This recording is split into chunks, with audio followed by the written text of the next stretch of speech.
the more inner work you've done, the harder dating actually gets. I know you've done therapy, inner child work, shadow work. You are so emotionally intelligent. You know your traumas. You know how to express how you're feeling clearly. You have a huge amount of patience. You're so used to biting your tongue. And you're so used to dating men who are emotionally behind in some ways that you don't even expect anything else anymore. You know about attachment styles, you know your star sign compatibility, maybe your human design, you know about trauma bonding, love languages, and you can usually explain his behavior better than he can. And that's part of the problem. When you are highly emotionally intelligent, you're more likely to stay and suffer in connections with emotionally unavailable men because your capacity to hold so much without falling apart is huge. You can sit with the inconsistency, the discomfort, and still be highly functioning because you can spot potential a mile off. You can empathize with his behavior. You understand why he's struggling. And you don't just see who he is now, you see who he could be. And part of you believes that with enough safety and patience and love, he can get there because you've managed to get there yourself. So instead of walking away, you adapt and you stay longer because of these insights. And that's why you keep finding yourself in dynamics with men who are emotionally unavailable, with hot and cold behavior, men who struggle to communicate calmly, whose emotions feel volatile or they shut down, situationships that don't go anywhere, men who say they want connection but then disappear when things actually get real, over and over again. And here's the bit that a lot of women miss. When you're dating, your nervous system moves faster than those years and years of insight and theory. So even when you know what's happening, when there's chemistry and uncertainty, it's actually your nervous system that's quietly running the show underneath it all.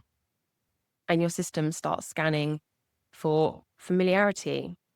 And then it pulls from your knowledge bank to justify staying, saying things like, this makes sense because of his past, that's just his avoidant pattern. And even though the bad times feel horrendous, the good times feel amazing. And unfortunately, your nervous system doesn't choose what's best. It chooses what it recognizes. And that creates even more chemistry because there's a bit of growth there, you know, because every little breadcrumb feels like some progress. And because there's something to work on. And your system is wired for this kind of intensity and problem solving and movement instead of calm and steady connection, which can actually feel flat in comparison. So it feels alive, meaningful, and charged because it's familiar and unfinished. And that's why the insight doesn't stop it. It becomes part of the gloom. And your nervous system learned a long time ago that staying connected meant staying steady and grounded and flexible and understanding.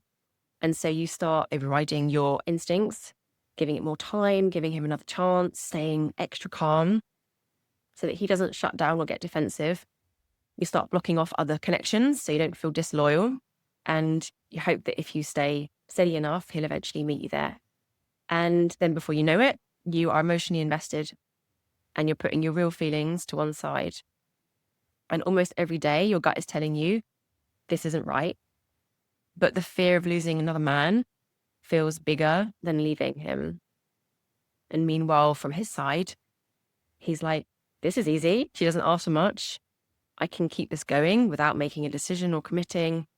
I get closeness when I want it and space when I want it. If I go quiet, she's still there. And I don't have to have any hard conversations yet. So I can enjoy her warmth without having to step up into consistency and commitment. So to land this, you don't need more knowledge, more patience, empathy, communication skills, or self-awareness. It's about learning how to take everything you already understand intellectually and apply it differently in dating without slipping into the therapist role or the mother or the coach, without shutting down your inner girl and prioritizing him over her.